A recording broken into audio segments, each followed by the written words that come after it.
Em meio à pressão e ameaça de novas sanções dos Estados Unidos, ministros do Supremo Tribunal Federal procuraram dirigentes dos principais bancos que operam no Brasil para esclarecer as dúvidas, e também quais seriam os impactos da aplicação da Lei Magnitsky. Segundo o jornal O Globo, esse encontro, que reuniu Alexandre de Moraes, Gilmar Mendes e Cristiano Zanin, foi marcado por preocupações e tensões. Os magistrados teriam ouvido dos banqueiros que os sancionados teriam dificuldades até para realizar transações mais simples via Pix, já que os bancos fazem uma varredura automática via sistemas para checar se aquele cliente é ou não alvo dessa lei, impossibilitando os centros financeiros de driblarem esses bloqueios.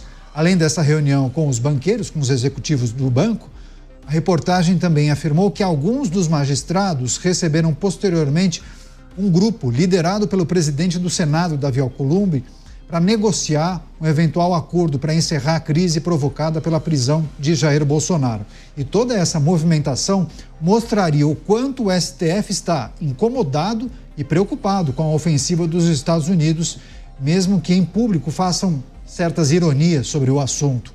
Um político influente, com acesso direto a vários ministros, que foi ouvido pelo O Globo, relatou que os ministros estão apavorados com a possibilidade de serem atingidos pela Lei Magnitsky no estágio da vida deles, e que ninguém quer receber essa punição, quer ser sancionado pela Lei Magnitsky. Chamar os nossos comentaristas, o Luiz Felipe Dávila está ao vivo aqui no estúdio em São Paulo. Vai dividir? Tá certo. Dávila, seja muito bem-vindo, viu? Obrigado, Ótima Canhão. noite a você, excelente semana, notícia importante, Uma reunião que teve a participação de alguns ministros do Supremo e também executivos ou então banqueiros. Queria sua reflexão sobre essa iniciativa de alguns ministros de procurarem as instituições financeiras que foram transparentes, Assim, disseram, não tem jeitinho, não dá para não seguir o regramento, Vocês receberão algum tipo de dificuldade, É isso mesmo, Canhato. Boa noite a você, aos meus colegas de bancada e à nossa querida audiência.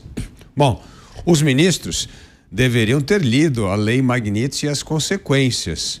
E os banqueiros não podem fazer milagres. Eles têm que aceitar as limitações da Lei Magnitsky. E a Lei Magnitsky, ela é muito dura mesmo. Todo banco que tem negócio nos Estados Unidos é enquadrado na Lei Magnitsky. Isso significa que bancos brasileiros, como o Itaú, o Bradesco e outros bancos estrangeiros aqui no Brasil, como o Santander, eles têm de obedecer às regras da Lei Magnitsky. Isso significa que não dá para ministros condenados pela Lei Magnitsky movimentar contas nesses bancos. Mas esses bancos só são nacionais. Não, mas eles têm negócio nos Estados Unidos e, portanto, a jurisdição afeta o banco lá. Isso significa que se eles mantiverem as transações financeiras dos ministros no Brasil, Canhato, o risco é que esses bancos percam o direito de mobilizar dinheiros, recursos no exterior, principalmente nos Estados Unidos, que é um mercado gigantesco. Então eles não vão fazer isso, porque isso afetaria dramaticamente o negócio dos bancos. Portanto, parece que vai caindo a ficha dos ministros da gravidade da imposição da Lei Magnitsky e como isso acaba limitando a atuação financeira de membros do Poder Judiciário que foram ou que serão afetados por esta lei. É hora de entender com realismo as consequências e não adianta aprovar lei, Canhato, querendo mudar legislação nacional para proteger os bancos, porque os bancos serão afetadíssimos por essa medida. Então, é hora de entender que tem custo medidas quando a punição vem dos Estados Unidos por meio da Lei Magnitsky.